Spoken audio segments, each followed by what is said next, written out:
Hi everyone, my name is Matt and welcome to another Hobby Hour tutorial. Let's paint this Seraphon Saurus Warrior fast using my hybrid method with contrast paints. I wanted to design a color scheme that could be used to quickly paint an army that looks great on the tabletop. This model took me about 30 minutes to paint, not including drying time or basing. If you're working on a large army, I would recommend painting a dozen or so models at a time in an assembly line style process. That way, by the time you get to the last model, the first one should be dry, and you don't have to spend any time waiting. I started off with a gray primer. This is a household gray primer available from Ace Hardware. The color is almost identical to the Citadel paint Dawnstone, so if you don't have access to this primer, you could base coat the model with Dawnstone or any similar gray. Next I did a dry brush with white. Any brand will work fine, but I'm using Vallejo game color here. I like using cheap, round craft painting brushes for dry brushing. Grab a little bit of paint on the brush, and then wipe it on a paper towel. Use a lot of pressure so there's barely any paint left on the brush. Drag the brush across the surface of the model, and the white paint will naturally build up around the edges. After dry brushing the model, I took a detail brush and thinned down some white paint with water. I painted this on some of the edges where I want the skin to be lighter. The chest, face, and knuckles especially.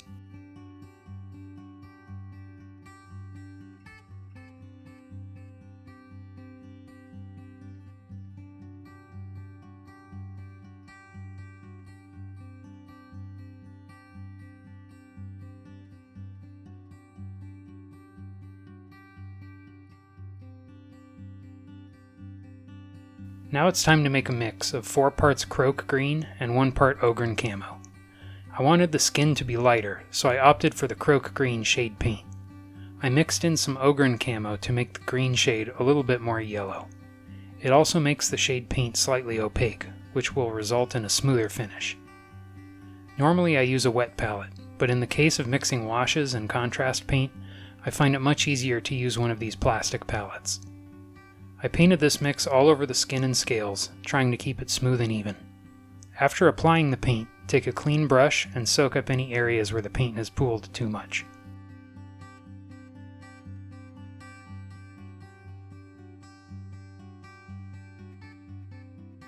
Next I made another mixture, this time with about 4 parts Creed Camo and 1 part Death Guard green.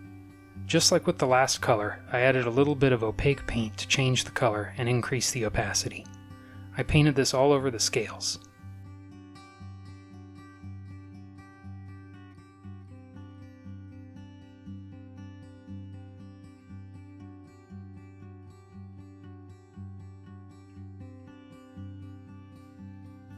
Some areas of the scales don't have a clearly defined edge sculpted, so you'll want to blend out the green. You can do this by rinsing the brush, wiping it on a paper towel, and then take the damp brush and drag it along the edge. This dilutes the paint in that area and makes it appear to be blended. Once the scales are dry, give them a wash with Coelia green shade. I used the same technique as before by blending out the edges. I wanted the shade to be darker in the center of each cluster of scales and darker along the spine.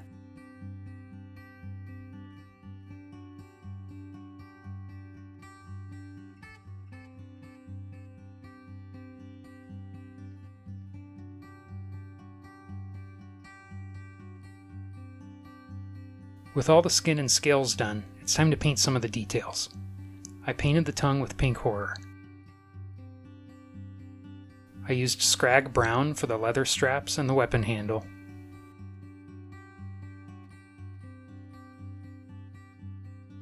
And I used Bonewhite for the ropes.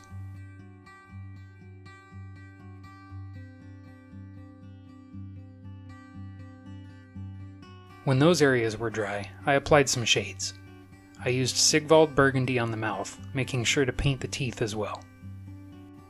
After applying the paint, I cleaned off and dried my brush, and then wiped some of the paint off the tongue, creating a subtle highlight. I shaded the ropes with Garaghak Sewer. This is a really strong color, so paint it carefully because mistakes will be hard to correct.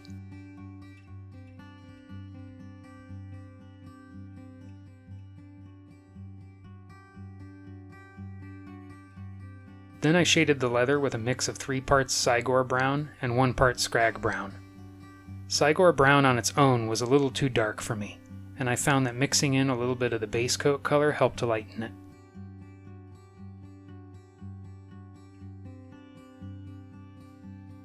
Next, I picked out the teeth with some Bonewhite.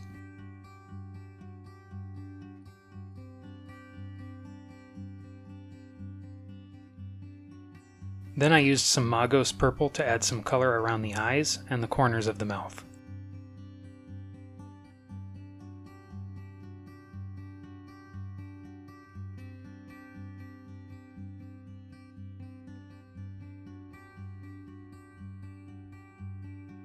The one thing the color scheme is lacking at this point is a very dark value, so I made a mix of 4 parts Black Templar, 1 part Incubi Darkness, and 1 part water, and I painted the weapon and leg armor. I've used this mix before without the addition of water to paint the claws on my Tyranids, but I wanted this to be a little bit lighter than those. Adding a small amount of water dilutes the paint enough to lighten the value up a shade.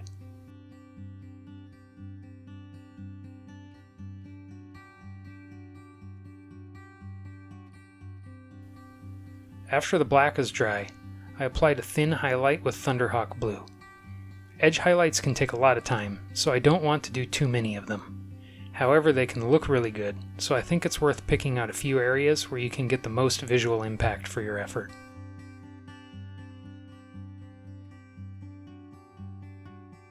I painted a quick edge highlight on the leather as well with Scrag Brown. Not too much, just a quick thin line.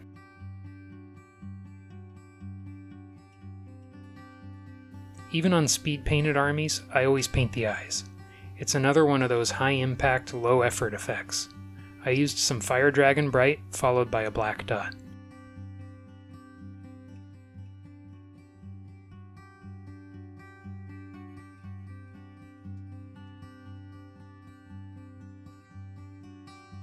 Next I base coated all the gold with Retributor armor.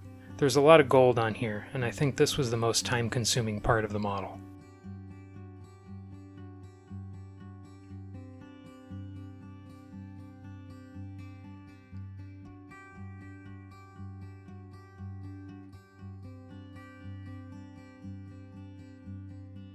While the gold is still drying, I base coated the claws with Black Legion. This black is a little bit warmer than Black Templar, and I wanted to make sure it stood out from the black on the weapon.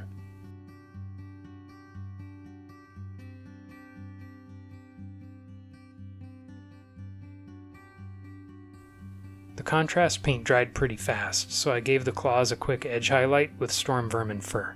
You could probably omit this step if you want, since the claws aren't really a focal point on the model.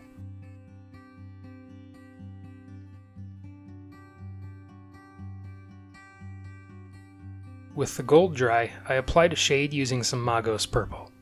I wanted to introduce some more warm tones into the color scheme, and Magos purple looks great over gold. I like to use my finger sometimes to wipe away excess paint, especially on larger surfaces like the shield. By wiping away the paint, it's almost like applying a highlight later, but it saves a bunch of time.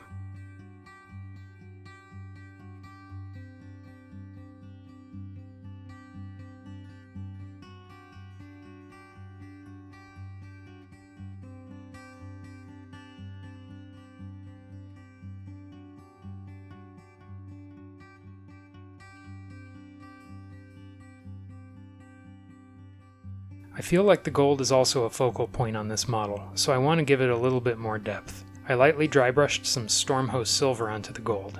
I'm using an old number 2 brush that doesn't have a very fine point anymore.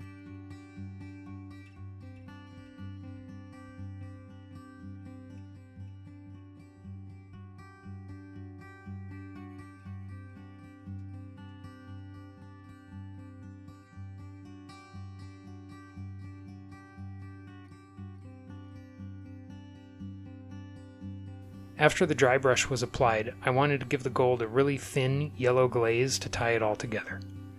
I made a mix of 3 parts Seraphim Sepia, 1 part Nazdreg yellow, and 2 parts water. Think of the glaze like a thin layer of transparent glass. We want it to just tint the gold, and the best way to do that is to wipe almost all the paint off the brush.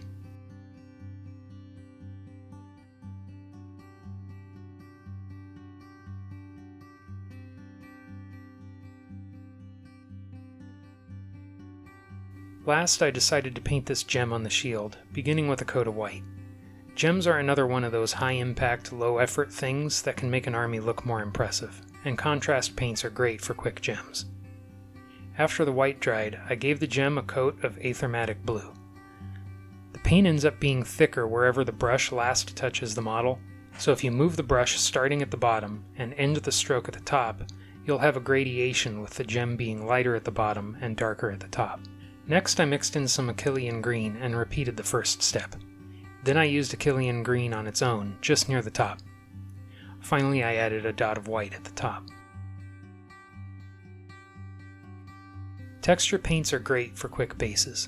I prefer using an old brush to apply the paint. It gives me much better precision than any of the specialty tools on the market.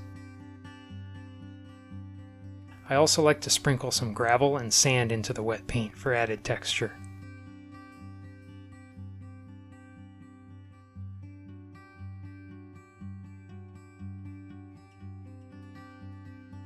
When that's all dry, I sealed in the sand with a coat of Rhinox hide, followed by a dry brush of Mournfang brown,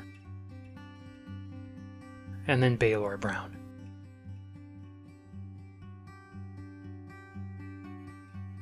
I base coated the rocks with Dawnstone,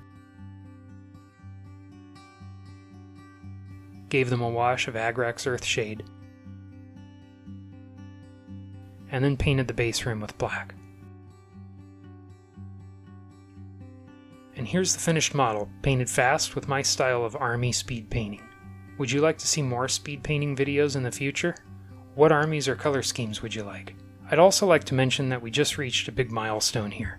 The channel just hit 1,500 subscribers, and I can't even begin to express how amazing that is. Thank you all so much for watching, for all your kind words, and for your encouragement. It's really cool to see things taking off like this, especially after only being at this for 2 months. I can't wait to get more videos out there and reach the next milestone. So thank you again for watching, and until next time, happy painting!